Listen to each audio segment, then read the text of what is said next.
Pemirsa, dalam upaya memberantas peredaran gelap narkoba, Satuan Reserse Narkoba Polres Metro Jakarta Barat menggelar operasi di Kampung Boncos, wilayah yang dikenal rawan aktivitas narkoba.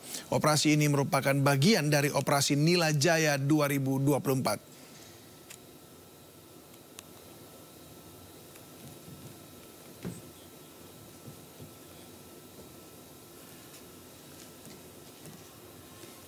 Untuk memaksimalkan hasil penggerebekan, polisi juga menerjunkan unit K9 anjing pelacak yang bertugas membantu petugas dalam mencari barang bukti narkoba di lokasi ini.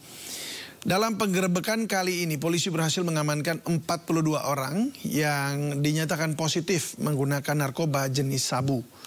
Dalam penggerebekan ini, polisi juga mengamankan barang bukti, diantaranya beberapa paket plastik klip senjata tajam, pistol korek api, beberapa handphone, beberapa alat timbang digital, dan juga puluhan korek api.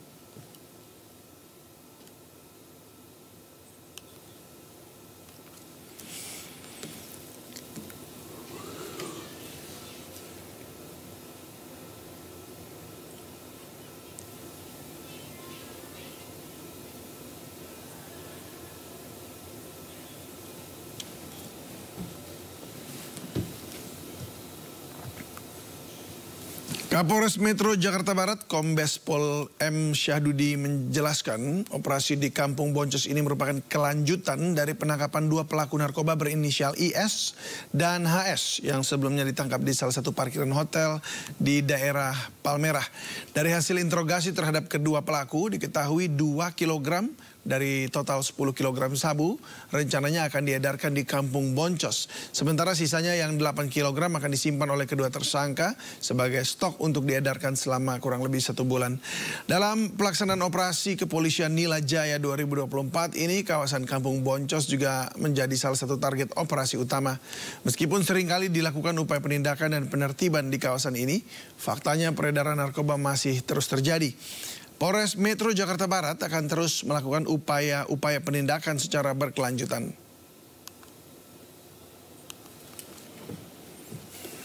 Dan 10 paket narkotika jenis sabu seberat 10.000 gram atau 10 kg. Jajaran Polres Metro Jakarta Barat, baik dari Sat Narkoba dan Polsek Palmerah serta beberapa personel dari Polres Metro Jakarta Barat melakukan serangkaian kegiatan penindakan dan penertiban terhadap peredaran narkotika di kawasan Kampung Boncos ini. Dari hasil penindakan yang dilakukan, berhasil diamankan kurang lebih 46 orang yang ada di depan kita, terdiri dari 44 laki-laki dan 2 orang perempuan. Dari 46 tersebut, langsung kita lakukan cek urin dan dinyatakan 42 orang positif. Urinnya mengandung narkotika jenis sabu. Dan pemirsa, kini kami ajak Anda untuk menuju ke kantor Kementerian Keuangan. Kita akan menyaksikan sebuah prosesi dan keterangan dari Kementerian Keuangan. Pak Thomas Jiwandono ini sebagai Wamenkyu akan bekerja sama dengan Pak Wamenkyu yang sekarang tentu adalah Pak Suhasil Nasara, dan juga seluruh pejabat eselon 1 yang sekarang berdiri di sebelah kiri untuk bisa menjalankan tugas mengelola keuangan negara, menjalankan tugas sebagai bendahara negara bersama-sama kita, dan terus menggunakan instrumen keuangan negara untuk bisa merespons dinamika perekonomian global dan nasional yang akan terus meningkat. Sekaligus juga kita harus mampu untuk memitigasi risiko dari berbagai dinamika tersebut supaya kita tetap bisa menjaga stabilitas ekonomi, menjaga dan memperkuat momentum pertumbuhan ekonomi, dan sekaligus juga untuk menjaga instrumen fiskal atau APBN agar terus sehat berkelanjutan. Sebagai Wakil Menteri Keuangan 2, Mas Tommy dalam hal ini akan semakin memperkuat kami di Kementerian Keuangan dan di dalam berkoordinasi dengan tim proses transisi ini, di dalam proses transisi pemerintahan ini. Dengan demikian, kita harapkan proses transisi ini akan terus berjalan secara lancar, baik, dan menjaga keberlanjutan dari pengelolaan keuangan negara yang berdasarkan tata kelola yang baik, prudent, akuntabel, disiplin, dan kredibel. Nah, karena Mas Tommy ini sudah menjadi Ketua Tim Gugus Sinkronisasi terutama untuk bidang ekonomi dan keuangan, dan selama ini sebetulnya lebih dari 3 bulan ya Mas Tommy ya, kita terus sudah berkoordinasi secara cukup intensif. Kami Kementerian Keuangan semuanya tentu sekali lagi menyampaikan selamat dan selamat datang, dan sekaligus juga akan bersama-sama menjaga instrumen fiskal ini, keuangan negara, agar terus menjadi instrumen yang mampu menjawab tantangan zaman hari ini dan ke depan, dan terus menjadi instrumen yang bisa diandalkan di dalam mencapai tujuan kita bernegara. Mungkin demikian yang bisa saya sampaikan. Mas Tommy mau menambahkan?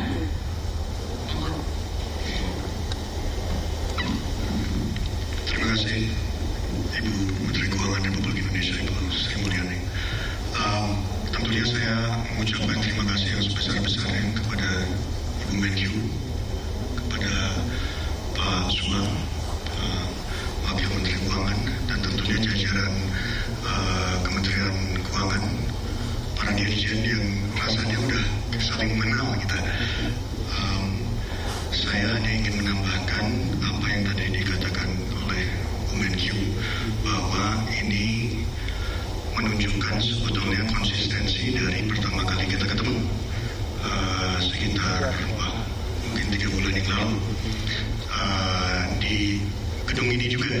Seingat saya di bawah Ibu Menkyu berkenan bertemu dengan tim sinkronisasi diketuai oleh Pak Dasko, waktu itu Pak Musani, dan itu sekitar 3 bulan yang lalu. Jadi ini sebetulnya menunjukkan konsistensi tersebut. Dan karena itu saya rasa kami di sini tidak bisa memastikan bahwa konsistensi itu menunjukkan keberlanjutan dari kebijakan yang Pak Presiden Jokowi maupun Presiden terpilih yang akan datang, terutama untuk menjaga instrumen fiskal yang tadi Ibu Menkyu sudah katakan. Saya rasa tambahan saya itu aja Bu. Sekali lagi terima kasih kepada Ibu, Pak Wamen satu, dan para dirjen dan eselon lainnya. Terima kasih. Baik, Pak Suang, menambahkan langsung. Baik, kalau ada pertanyaan, banyak juga. 5 aja ya, cukup ya. Oke, 6, 3 kiri, 3 kanan. Silakan diberikan, kita kumpulkan semuanya langsung ya. Selamat sore, perkenalkan saya Gina dari Kumparan. Izin bertanya ke Pak Tommy, dengan posisi sebagai Wamenkyu, apakah Pak Tommy berencana mundur dari posisi sebagai bendahara umum di Gerindra? Dan yang kedua, untuk progres postur era APBN 2025 nantinya seperti apa dengan transisi ini, dan untuk anggaran makan siang gratis menjadi 7.500 itu apakah sudah ada pembahasan dengan tim transisi ini? Terima kasih. Baik, tentunya saya akan mengikuti semua ketentuan yang berlaku. Ya, jadi hal itu akan saya setelah ini mempunyai rapat dengan Pak Sekjen, setelah ini Pak Sekjen Kemenkyu, kalau saya akan melakukan semua yang dengan mengikuti semua ketentuan yang berlaku, termasuk kalau mundur dari jabatan sebagai bendahara umum Gerindra. Untuk hal yang sifatnya pertanyaan untuk makan siang gratis tadi, saya rasa ini bukan saatnya. Yang saya bisa katakan di sini adalah semua hal yang menyangkut program unggulan Presiden terpilih, apakah itu makan siang gratis dan sebagainya, itu akan selaras dengan prinsip-prinsip yang sudah Menkyu tadi.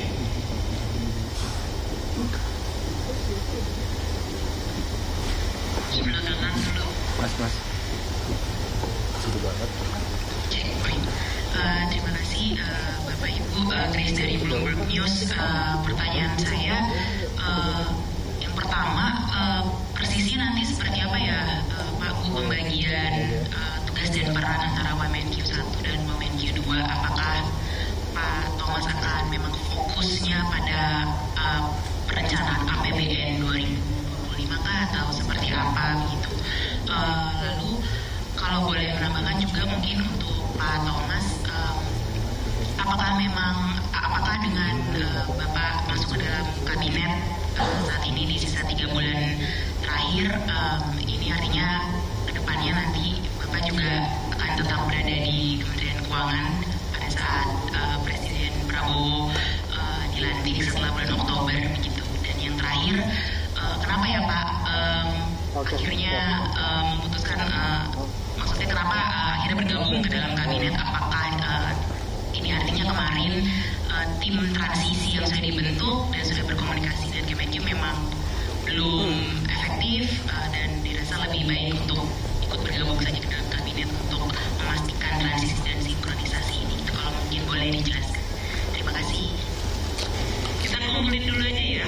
Oke. Kiri lagi satu, kanan satu. Ya, sebelah kanan silakan.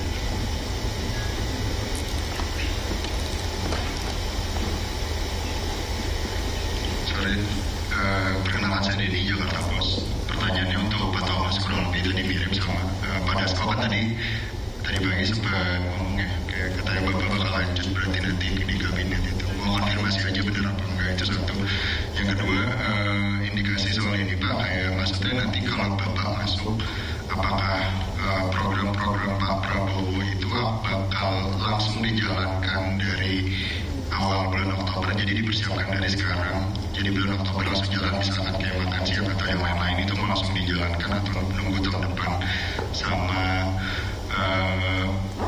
udah sih itu dulu aja, terima kasih.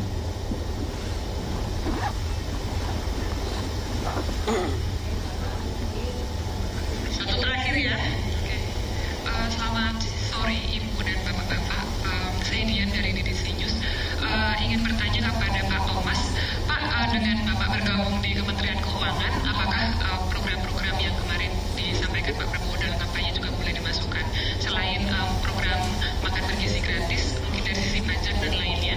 Dan kemudian Pak, terkait dengan Bapak yang juga sudah mulai bergabung di Kementerian Keuangan, apakah ini juga menunjukkan bahwa nanti Badan Penerimaan Negara juga langsung disiapkan pada awal pelantikan Pak Prabowo?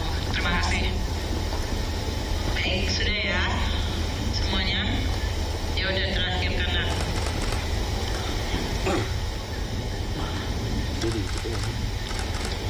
Saya Ilona dari Tempo, mau tanya ke Pak Thomas, kurang lebih sama sih soal transisi yang akan diteruskan, nanti gimana tanggapannya?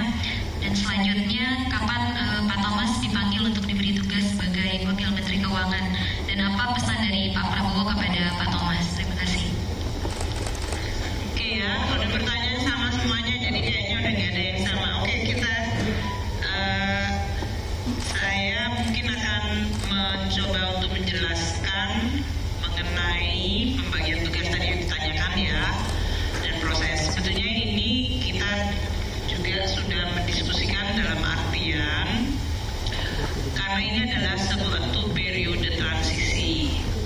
Jadi dengan masuknya Mas Tommy dalam hal ini, kita memang untuk 3 bulan ke depan, yaitu ini tinggal bulan Juli di pertengahan, kita semuanya tahu, teman-teman wartawan di sini sangat familiar ya, siklus APBN, kita sedang menyusun APBN 2025. Jadi memang fokusnya untuk Mas Thomas nanti akan ikut di dalam penyusunan RAPBN 2025 tersebut.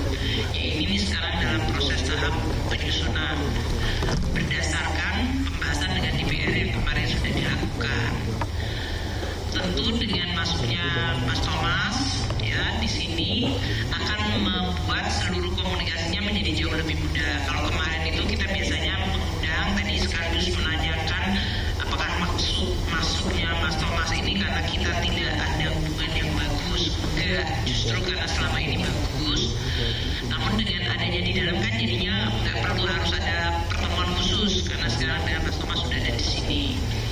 Sehingga seluruh proses penyusunan APBN yang Anda semuanya tahu bahwa ini akan disusun, ditulis nota keuangan dan RUU-nya dan kemudian disampaikan oleh Bapak Presiden pada tanggal 16 Agustus dan kemudian pembahasan dengan DPR sampai dengan waktu kalau menurut undang-undang sampai dengan Oktober. Tapi karena ini adalah masa transisi bisa saja menjadi lebih cepat. Tapi kita tidak mau mendahului, pokoknya secara undang-undang bisa sampai Oktober. Nah ini yang dengan adanya Mas Thomas menjadi lebih mudah karena berarti komunikasi sudah otomatis terjalin untuk menampung tadi berbagai program-program prioritas yang sudah disampaikan oleh Pak Prabowo dan Wakil Presiden terpilih Gibran dan bagaimana memasukkan di dalam APBN 2025. Nah, untuk itu tadi untuk beberapa pertanyaan khusus ya yang mengenai program, saya harap kita tidak membahasnya dulu di sini, gitu ya. Karena ini kan sedang dalam proses tentunya supaya nanti di dalam proses ini kita akan terus mengumpulkan berbagai informasi, posisi sehingga nanti akan dalam bentuk nota keuangan dan RUU yang akan dalam waktu 3 minggu teman-teman wartawan cukup sabar ya untuk 3 minggu dan kemudian kita sampaikan. Namun untuk memberikan gambaran seperti yang saya sudah sampaikan di beberapa kesempatan, satu untuk RUU 2025 itu mengikuti apa yang sudah dibahas di dalam KEM PPKS dengan PPKF dengan DPR dan saya sudah melaporkan langsung kepada Pak Prabowo. Bapak, ini sudah dibahas dengan DPR, ini formatnya seperti apa Pak? Jadi defisit antara 2,29 sampai 2,82, inflasi terus 5,1 sampai dengan 5,5,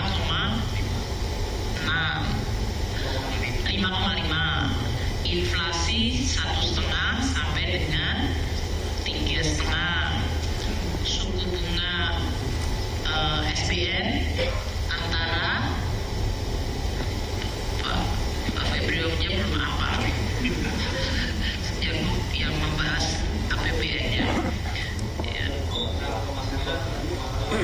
6,9 sampai 7,2, kurs antara 15.300 sampai 15.900. Jadi ini semuanya yang sudah kita bahas kemarin saya laporkan kepada Bapak Presiden terpilih, Bapak Presiden Prabowo terpilih, dan saya sampaikan Bapak ini yang sudah dibahas dengan DPR dengan range dan sekarang kita di dalam proses untuk penyusunan dan berarti kita akan mulai menghitung berapa titiknya nanti penerimaan negara berapa, pajak, bea cukai, BNPB, kemudian belanja negara dengan berbagai yang sudah dibahas, anggarannya yang nanti kita akan sampaikan dan termasuk program-program yang dalam hal ini Presiden terpilih sudah menyampaikan yaitu mengenai makan bergizi. Beliau juga concern mengenai masalah gedung-gedung sekolah yang rusak.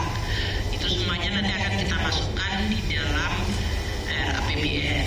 Jadi mungkin untuk fairnya untuk Mas Thomas, mungkin untuk kayak ini nggak ditanya dulu ya sekarang ya, karena ini nanti masuk di dalam proses institusi yang lebih formal. Saya rasa itu. Jadi untuk APBN tetap sesuai dengan yang kita bahas dengan DPR yang kemarin di paripurna sudah diketok untuk KMPPKF-nya, untuk pembahasan antara Pagub mengenai.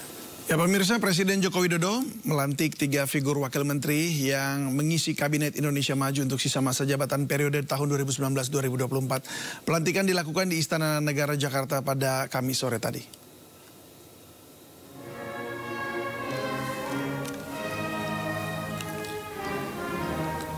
Ketiga figur yang dilantik yakni Sudaryono sebagai Wakil Menteri Pertanian, Thomas Jiwandono sebagai Wakil Menteri Kementerian Keuangan, dan Yulio Tanjung sebagai Wakil Menteri Investasi.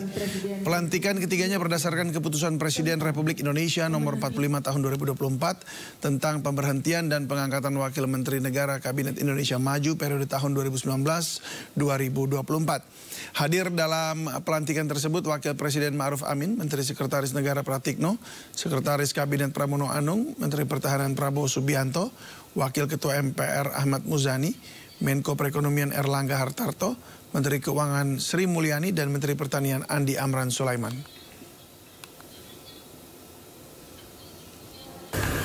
Baik, rekan-rekan wartawan sekalian, kami baru melalui proses pengangkatan oleh Bapak Presiden tadi. Saya akan mulai dengan mungkin dari saya sendiri, nanti mungkin Bapak yang lain bisa meneruskan. Hari ini saya diangkat sebagai Wakil Menteri Keuangan 2 ya, di Kementerian Keuangan oleh Bapak Presiden Joko Widodo. Peran ini adalah untuk menunjukkan kontinuitas dari Presiden Joko Widodo dan Presiden terpilih. Untuk itu saya akan bekerja erat dengan Ibu Menteri Keuangan, Ibu Sri Mulyani, dengan Wakil Menteri Keuangan 1, Pak Suhasil. Tugas saya adalah supaya semua hal yang menyangkut anggaran, terutama di 2025, itu selaras dengan apa yang sudah dicetuskan oleh pemerintah sekarang dan tentunya program-program Presiden terpilih ke depan. Terima kasih. Alhamdulillah sore ini kami dilantik sebagai Wakil Menteri Investasi, Wakil Kepala Badan Koordinasi Penamodal. Tugas kami ke depan itu adalah bagaimana kami mengawal berbagai kebijakan investasi dan juga mengkoordinasikan berbagai kebijakan dengan kementerian lembaga.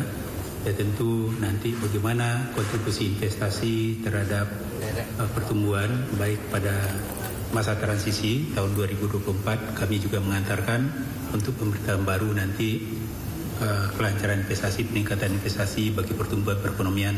Itu yang menjadi fokus tugas kami. Direktorat Tindak Pidana Umum Barreskrim Polri membongkar kasus penggelapan kendaraan sepeda motor jaringan internasional.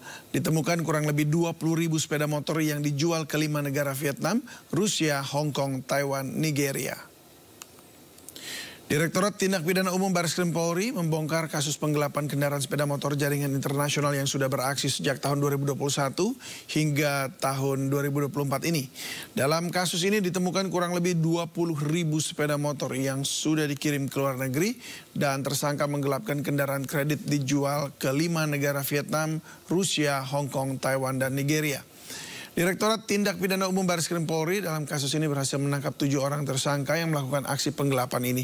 Dan adapun kerugian negara ditaksir mencapai 49 miliar.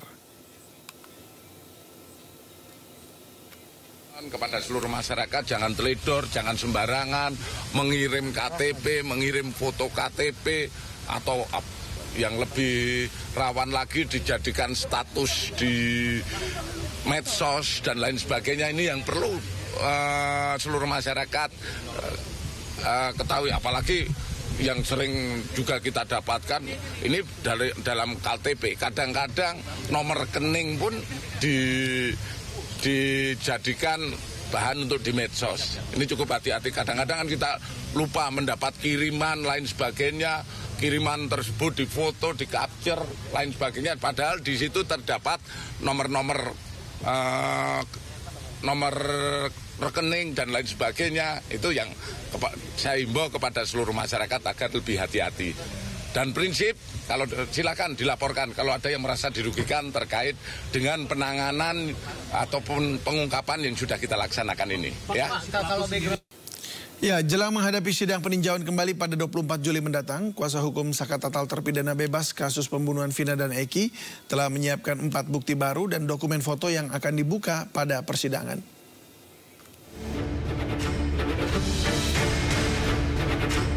Inilah salah satu bukti yang akan diungkap kuasa hukum Saka Tatal di persidangan dalam peninjauan kembali di Pengadilan Negeri Kota Cirebon. Foto ini menunjukkan potongan daging di salah satu baut penampang tiang PJU di lokasi kejadian pembunuhan Vina dan Eki tahun 2016. Kuasa hukum meyakini bukti foto ini akan menguatkan bahwa peristiwa yang terjadi merupakan peristiwa kecelakaan. Masalah adanya daging di baut sudah disampaikan oleh polisi yang melakukan olah TKP pada saat itu, menemukan daging di baut yang menjadi penampang tiang PJU. Tetapi sepertinya keterangan itu tidak diperhatikan oleh majelis hakim. Kenapa ada daging yang menempel? Asumsinya waktu itu memang awalnya kan terjadinya karena kecelakaan. Jadi adanya daging di baut itu semakin meyakinkan memang peristiwanya peristiwa kecelakaan. Foto ini merupakan satu di antara 4 bukti baru bersama informasi sejumlah saksi yang akan didatangkan kuasa hukum di persidangan peninjauan kembali Saka Tatal pada 24 Juli 2024 mendatang. Akankah peninjauan kembali Saka Tatal mengikuti jejak hasil pra-peradilan yang memenangkan Peggy Setiawan? Dari Cirebon, Jawa Barat, Toy Iskandar, iNews melaporkan. Pengadilan Negeri 1 Cirebon telah menyiapkan 3 hakim untuk sidang peninjauan kembali Saka Tatal 24 Juli mendatang. Tim kuasa hukum Saka Tatal telah menyiapkan saksi dan bukti baru untuk menghadapi sidang tersebut.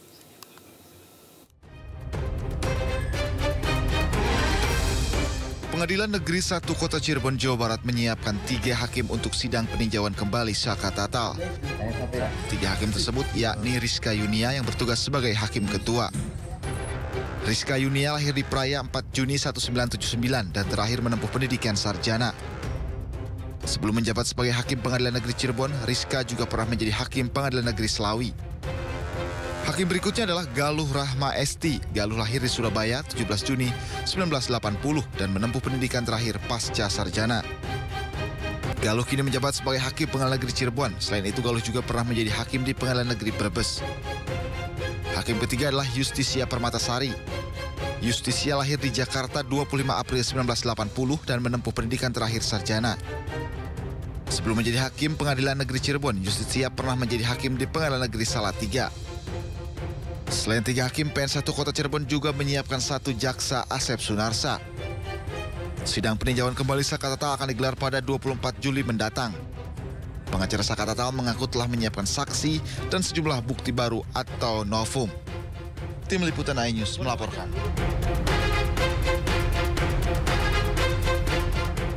Pemirsa, Barreskrim Polri mengungkap kasus scam online atau penipuan daring jaringan internasional dengan total kerugian 1,5 triliun rupiah.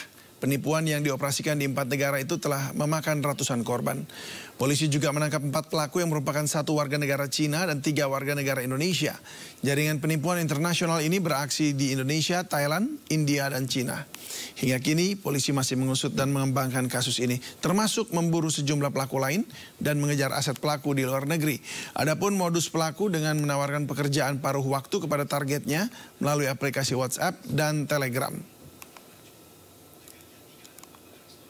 Pekerjaan sebagai pekerja kantor yang berhubungan dengan komputer di luar negeri dengan gaji 3.500 dirham atau sebesar 15 juta rupiah per bulan. Para WNI yang terjaring oleh pelaku TPPO diberangkatkan ke luar negeri, kemudian dibawa ke sebuah tempat untuk bekerja. Sesampainya di lokasi, mereka diperintahkan untuk menyerahkan paspor kepada seseorang yang bekerja sebagai penerjemah pimpinan warga negara asing kepada para operator pekerja.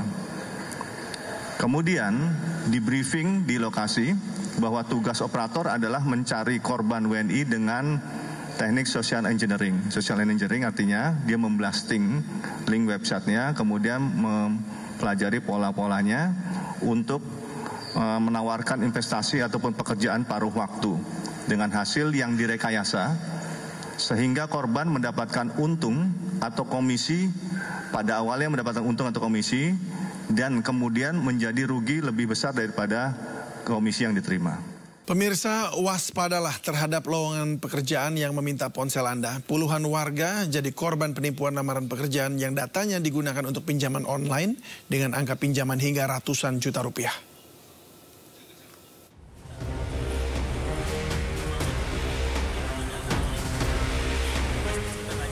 Puluhan warga mendatangi Mapolres Jakarta Timur untuk melaporkan kasus dugaan penipuan berkedok lowongan pekerjaan sebagai sales. Saat melamar, terduga pelaku yakni Rohayati, sales toko handphone meminta ponsel, data, dan foto korban yang ternyata digunakan untuk pinjaman online. Para korban kini harus menanggung tagihan pinjaman online senilai 20 juta hingga ratusan juta rupiah. Penjualan. Nah, lalu setelah datang ternyata diminta KTP dan diminta handphonenya. Namanya mau ngelamar kerja kan kita pasti percayanya ya diminta KTP sama itu wajar lah ya. Ternyata tanpa sepengetahuan para korban ini, HP itu diinstalkan aplikasi pinjaman online dan cicilan online. Namun pemilik toko handphone tersebut mengaku tidak pernah membuka lowongan pekerjaan.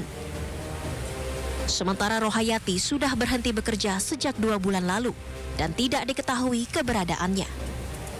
Ya dari toko sih merasa ini agak pencemaran nama baik ya gitu ya, saya melihat gitu loh. Karena si Iro ini kita juga tidak tahu bahwa dia melakukan hal seperti itu. Polisi saat ini sudah memeriksa 6 orang saksi.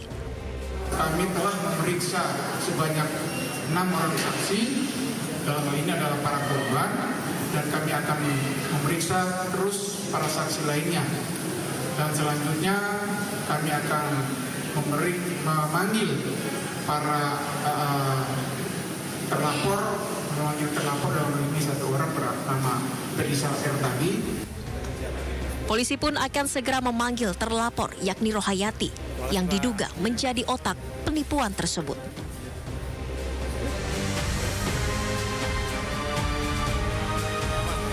Ya, lalu seperti apa mengantisipasi tindak penipuan seperti di atas tadi, kemudian bagaimana melakukan pelaporan dan untuk mengatasi penipuan tersebut, kita akan membahasnya bersama pakar hukum pidana Abdul Fikar. Selamat sore, Mas Abdul Fikar. Selamat sore, Mas Davi. Ya, terima kasih sudah bersedia untuk hadir di Sindo Sore. Kasus ini seperti penipuan lowongan pekerjaan ini sudah sering terjadi sebenarnya ya. Bahkan sudah memanfaatkan aplikasi online pencari kerja. Dan bagi mereka yang tertipu, apa yang bisa dilakukan untuk menyelamatkan uang mereka paling tidak? Oke. Ya, nomor 1 ya, yang pertama saya mendengar kejadian ini saja agak mengherankan ya. Sesuatu yang tidak logik itu terjadi gitu ya. Meskipun memang kebanyakan bangsa Indonesia itu kadang-kadang memang tidak menggunakan akal sehat, logika gitu ketika menghadapi satu kejadian. Nah, ini terjadi di satu sisi ada pasar kerja atau ada banyak orang membutuhkan pekerjaan, ya di sisi lain ada penawaran begitu, ya di sisi lain ada penawaran. Mestinya kalau yang normal ya masukkan saja pelamaran, ya bahkan umpamanya tidak harus datang, kirim lewat media yang lain, lewat pos atau lewat kurir dan sebagainya, kan seperti itu. Nanti baru dipanggil untuk tes gitu. Nah itu satu. Yang kedua, logikanya kan begini, perusahaan pencari kerja itu justru dia akan memberikan pekerjaan gitu ya. Yang logik itu mereka bikin perjanjian, nanti umpamanya sekian bulan dari gajimu akan tak potong untuk membayar jasa memasukkan atau apa umpamanya, itu lebih logik gitu. Tetapi kalau ketika datang mengantarkan lamaran kemudian diminta, ya menurut saya itu agak tidak logik gitu. Nah karena itu saya bilang ini teman-teman pencari kerja ini ya mestinya mengerti juga gitu. Ada akal sehat yang dipakai gitu. Jadi jangan lekas percaya, bukan lekas percaya, mestinya jangan percaya gitu. Kantor yang membuka lamaran kerja kok malah meminta uang gitu, malah meminta sesuatu dari pelamarnya. Nah itu yang tidak logik. Padahal kan yang dibutuhkan adalah pekerjaan, keahliannya dan sebagainya gitu. Nah karena itu saya bilang ini bisa menjadi pelajaran untuk untuk kita semua ya, terutama teman-teman yang sedang berproses mencari kerja gitu ya. Sesuatu yang tidak masuk akal itu sebaiknya dihindari ya. Ini untuk mengantisipasi kerugian yang lebih jauh. Ya, ini sebuah mungkin saja ini kejadian juga memang dihadirkan untuk mengingatkan kita semua ya, termasuk teman-teman yang sedang dalam proses mencari kerja. Kita hati-hati mungkin seperti itu. Baik, untuk kasus ini memang kan kita setiap orang yang membutuhkan pekerjaan tuh mungkin sudah sangat ingin sekali bisa bekerja sehingga mereka lupa untuk mensurvei lagi ini benar-benar perusahaan yang valid atau tidak begitu ya. Nah, tetapi bagi mereka yang sudah terjerat atau terkena seperti itu ya, terkena tipuan itu, bagaimana membuat posisinya itu mereka bisa untuk menyelamatkan apa yang mereka sudah serahkan atau hilang gitu uangnya?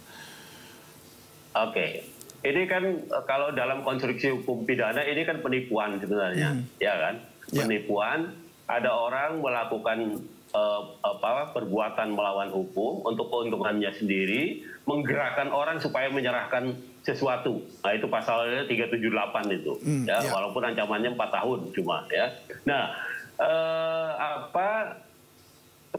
mestinya itu tadi dia bilang, kalaupun diminta persyaratan itu seharusnya dalam relasi antara pemberi kerja dan pencari kerja, mestinya kan cuma persyaratan surat menyurat gitu, atau persyaratan keahlian, atau bahkan kalau umpamanya lebih jauh,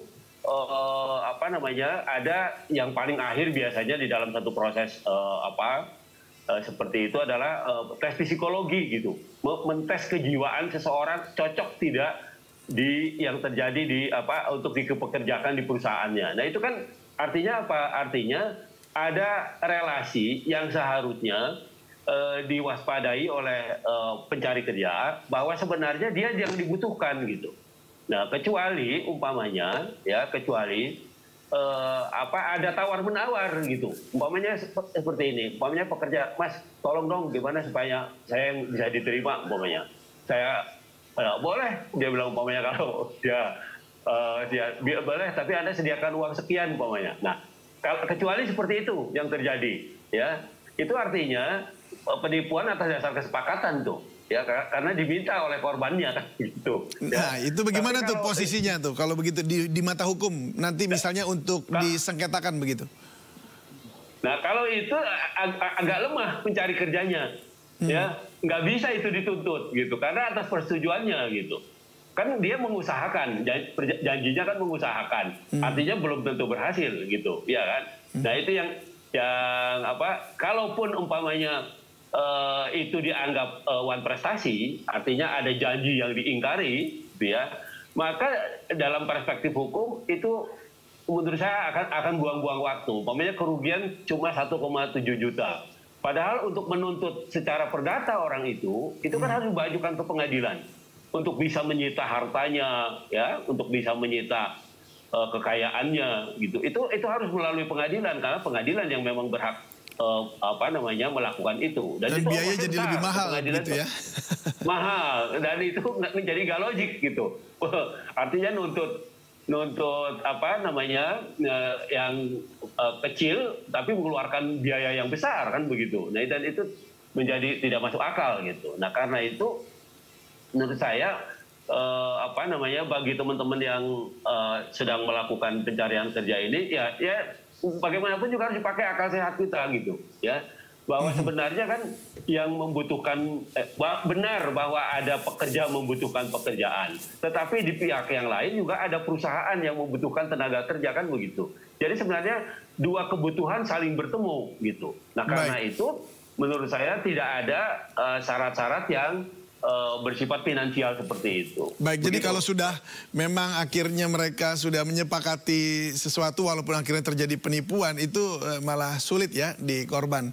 Nah, lalu untuk malah akan sulit. Tapi untuk begini, ini mungkin mereka yang tadi kita kasih gambarnya itu yang viral itu mungkin masih baru kehilangan 100.000 barangkali seperti itu ya. Tetapi kan ada yang lebih parah lagi gitu. Di satu sisi ini yang kasus penipuan pinjaman online. Ini yang menggunakan KTP itu untuk pekerjaan kan awalnya. Tapi kemudian ketika mereka menyerahkan data mereka, malah untuk pinjol. Bahkan sampai ratusan juta. Nah kalau yang kasus seperti ini harus seperti apa mereka? Langkah hukum yang harus dilakukan? Ya, sebenarnya sama saja. Itu juga penipuan juga gitu ya, penipuan. Hanya saja yang sejak awal itu tadi, kalau yang diminta persyaratan itu dokumen-dokumen tentang pendidikan dan sebagainya itu oke. Tapi kalau diminta handphone, apa urusannya pekerjaan itu dengan handphone gitu ya kan? Kecuali nomor HP saja gitu ya. Betul. Ya ini HP di install sedemikian rupa sehingga bisa dilakukan pinjaman online gitu oleh orang yang menggunakan pinjaman. Mungkin ketika diminta HP-nya, itu di situ mereka mulai beroperasi. Ya, dia mengajukan pinjaman online untuk kemudian memberikan memberikan nomor rekeningnya gitu. Dan pinjaman itu masuk ke rekening yang menggunakan handphone itu. Nah, setelah itu mungkin dihapus kan begitu. Di sini juga lemah ya posisinya ya. Posisinya juga jadinya lemah juga sama ya. Waduh, jadi memang paling penting adalah sebenarnya dari awal kita harus mengantisipasi itu semua, lebih banyak surveinya, lebih jelas perusahaannya dan juga tidak serta-merta membeberkan informasi yang kita miliki. Jadi harus lebih logis begitu ya. Baik, Mas Abdul Fikar. Kita belum digunakan. Baik, ya terima kasih untuk insight hukumnya. Terima kasih banyak sudah bergabung bersama kami di Sindo Sore. Salam sehat selalu. Yuk, sama-sama.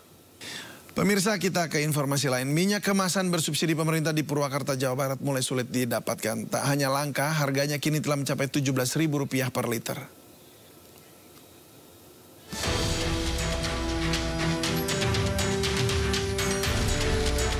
Hampir di semua lapak pedagang yang menjual kebutuhan pokok di pasar tradisional Pasar Rebo, Purwakarta, Jawa Barat, minyak kita kosong. Para pedagang hanya menjual minyak kemasan lain dan minyak curah.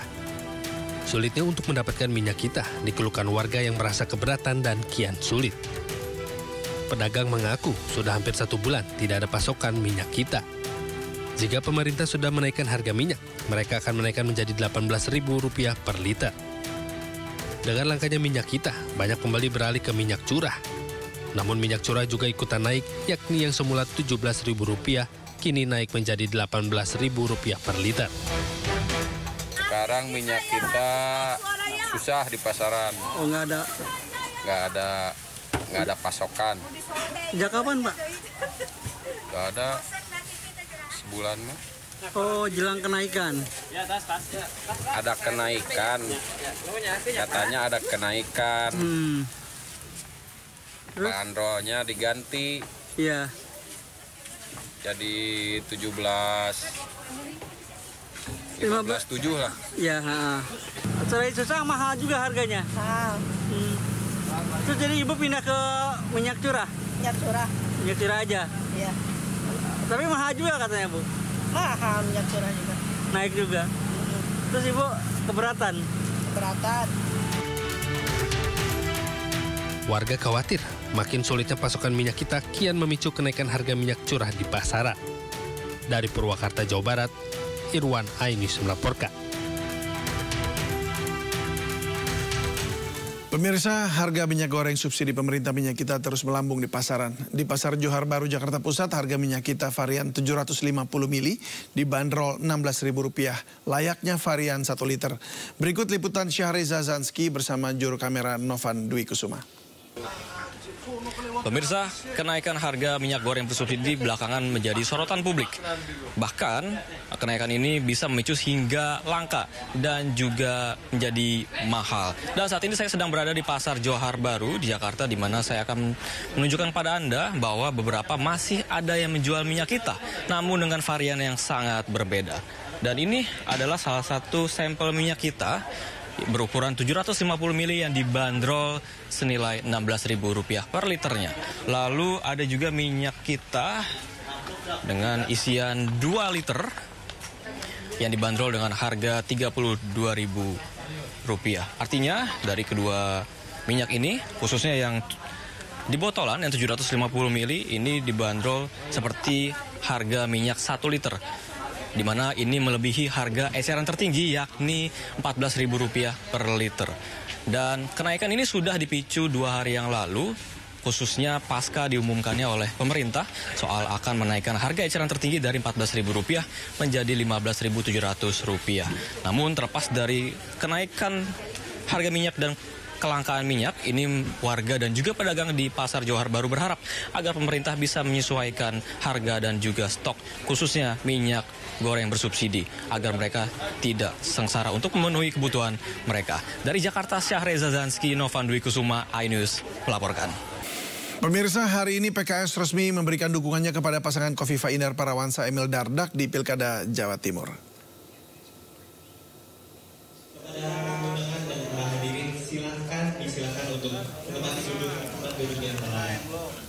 Kofifa sambangi PKS menjemput surat dukungan Kofifa Emil terbukti yang mumpuni pimpin Jawa Timur. Kedatangan pasangan Kofifa Emil Dardak di kantor PKS disambut oleh Ketua Umum PKS Ahmad Saiku. Keduanya datang untuk menjemput rekomendasi dukungan dalam Pilgub Jawa Timur mendatang. PKS menilai pasangan petahana ini terbukti mampu dalam memimpin Jawa Timur. Pagi menjelang sini, kepada undangan dan para hadirin silakan untuk menempati duduk. Sidang gugatan PDI Perjuangan ke KPU soal penetapan cawapres Gibran Rakabuming Raka kembali berlanjut di PT UN Jakarta. KPU disebut melanggar penyelenggaraan pemilu karena tidak membahas putusan MK nomor 90 tahun 2023 ke DPR. Dalam persidangan, tim hukum PDIP mengatakan KPU melakukan penyimpangan dalam penyelenggaraan pemilu 2024. Penyimpangan terjadi saat KPU memerintahkan semua peserta partai politik untuk menaati keputusan MK nomor 90 tahun 2023 soal batas usia capres dan cawapres. Mantan Ketua KPU Hashim Asyari disebut melanggar karena enggan membahas putusan MK tersebut ke DPR RI. Pelantikan Wapres terpilih Gibran Rakabuming Raka juga disebut tidak akan terjadi jika KPU mematuhi Undang-Undang Penyelenggaraan Pemilu. Tim hukum PDIP menegaskan pihaknya mempermasalahkan langkah Ketua KPU yang membuat jalan Gibran bisa dilantik. Intinya ketika itu KPU memerintahkan semua partai politik peserta pemilu untuk mentaati putusan MK nomor 90 tahun 2023. Kemudian KPU dipimpin oleh ketuanya tidak mentaati undang-undang tentang pembentukan peraturan perundang-undangan pasal 9 dan 10 yang mengamanatkan agar putusan MK itu dibawa ke DPR lebih dahulu untuk dilakukan dengar pendapat umum. Tetapi Ketua KPU yang lalu itu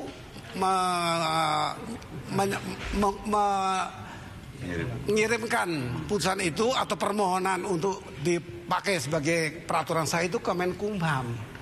Oleh Menkumham diarahkan kembali sebagaimana undang-undang, yaitu ke DPR. Tidak dilakukan tapi bahkan diberlakukan.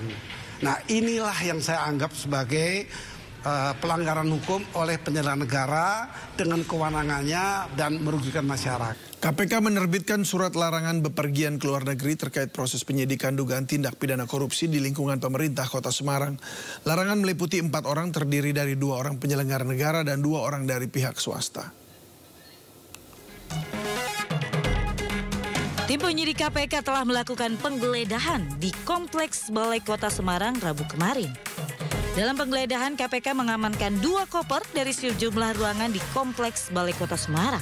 KPK tengah menyelidiki kasus dugaan korupsi pengadaan barang dan jasa di lingkungan pemerintah Kota Semarang, dugaan pemerasan terhadap pegawai negeri Kota Semarang, serta dugaan penerimaan gratifikasi. Meski tidak menyebut inisial dan nama, diduga kuat kasus ini melibatkan Wali Kota Semarang, Hefearita Gunaryanti Rahayu, dan suaminya Alwin Basri. Dugaan tindak pidana korupsi atas pengadaan barang atau jasa di lingkungan pemerintah Kota Semarang tahun 2023 sampai dengan 2024. Dugaan pemerasan terhadap pegawai negeri atas insentif pemungutan pajak dan retribusi daerah Kota Semarang, serta dugaan penerimaan gratifikasi tahun 2023 sampai dengan 2024. KPK menyebut pencekalan ke luar negeri berlaku selama 6 bulan terhitung mulai tanggal 13 Juli lalu.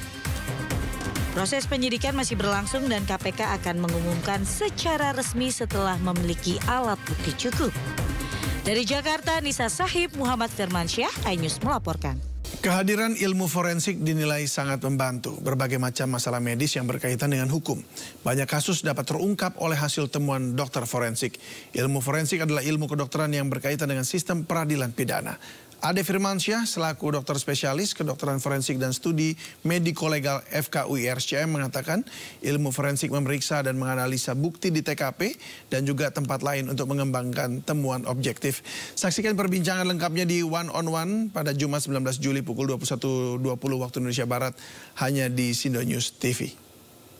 Forensik sangat penting sekali begitu ya. Tapi sebenarnya seperti apa sih dunia kedokteran forensik itu sebenarnya, Dok? Ya, kedokteran forensik ini memang kita berawal dari pemeriksaan mayat. Ya.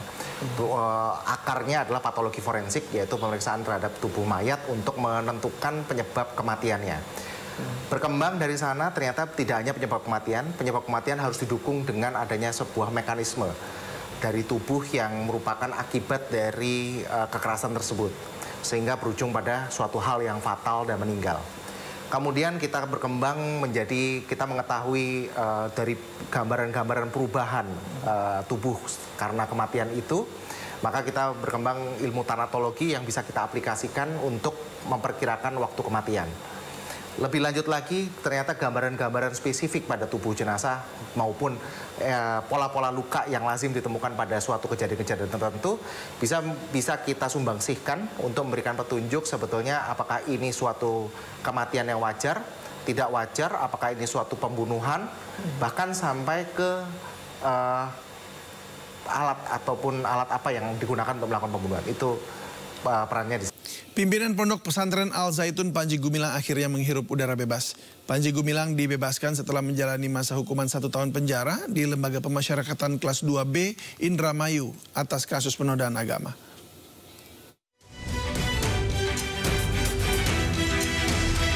Setelah menyelesaikan proses administrasi, Panji Gumilang keluar dari pintu lapas kelas 2B Indramayu Rabu pagi. Panji Gumilang menghirup udara bebas setelah menjalani hukuman atas vonis 1 tahun oleh Hakim Pengadilan Negeri Indramayu dalam kasus penodaan agama. Panji Gumilang juga sempat mendapat remisi khusus 15 hari saat Hari Raya Idul Fitri. Kepala Lembaga Pemasyarakatan Kelas 2B Indramayu, Darus Listiono mengatakan, pimpinan Pondok Pesantren Al Zaitun itu bebas setelah menjalani masa hukuman 1 tahun dikurangi masa tahanan. Sama pada umumnya dengan warga binaan yang lain, dia bisa bersama lah dengan warga binaan melakukan kegiatan-kegiatan yang ada di lapas. Karena beliau mungkin usianya ya sudah 78, dia lebih banyak melakukan olahraga jalan di dalam lapas, olahraga. Selama menjalani hukuman di lapas kelas 2B Indramayu, Panji Gumilang sering berolahraga dan berbaur dengan narapidana lainnya. Vonis Panji Gumilang diketok Majelis Hakim dalam sidang pada 20 Maret 2024 lalu. Dari Indramayu, Jawa Barat, Tuiskandar, iNews melaporkan. Pemirsa, kita ke mancanegara. Presiden Joko Widodo mengunjungi Masjid Joko Widodo di Abu Dhabi, Uni Emirat Arab. Usai bertemu MBZ, Jokowi perdana sholat di Masjid Presiden Jokowi di Abu Dhabi. Ini momen pertama kali Jokowi sholat di masjid tersebut usai dibuka sejak Desember 2023.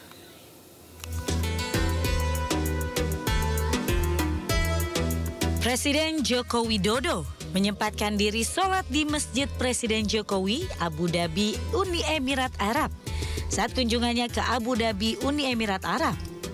Ini adalah momen pertama Jokowi sholat di masjid tersebut usai dibuka sejak Desember 2023. Presiden terlebih dahulu melakukan sholat sunnah, setelahnya baru menunaikan sholat wajib dengan berjamaah. Di Abu Dhabi, Presiden Joko Widodo bertemu Presiden Uni Emirat Arab, Sheikh Mohammed bin Zayed Al Nahyan, di Istana Kepresidenan Qasr Al Watan. Tiba di depan istana, Jokowi langsung disambut Presiden Uni Emirat Arab tersebut. Keduanya kemudian bersalaman dan berjalan bersampingan memasuki istana. Keduanya kemudian melakukan pertemuan bilateral terkait kerjasama antar kedua negara. Tim Liputan iNews melaporkan. Kita kembali ke tanah air, memperingati Hari Bayangkara ke-78, kejuaraan bulu tangkis Kapolri Cup siap jadi ajang unjuk gigi para pemuda Indonesia. Kegiatan yang digelar dalam rangka pembinaan bibit dan prestasi di bidang olahraga ini digelar pada 22 Juli hingga 27 Juli 2024. Dan yang akan kami pertandingkan adalah U15, U17, dan U19. Itu hasil dari diskusi kami antara pengurus pusat PBSI dengan panitia dari pihak Polri. Dan untuk U15, U17, dan U19 itu partai yang dipertandingkan adalah 5 partai. Tunggal putra, tunggal putri, ganda putra, ganda putri, dan ganda campuran. Untuk diketahui bahwa begitu pendaftaran dibuka untuk umum, ya, U15, 17, 19, itu sudah mendaftar 1.212 atlet. 1.212. Tetapi karena PBSI setelah melakukan diskusi dengan panitia dari Mabes Polri, kita hanya menentukan 1 sampai 32. Size draw-nya 32. Sehingga yang bertanding itu nanti adalah mereka yang memiliki ranking poin nasional yang tertinggi 32.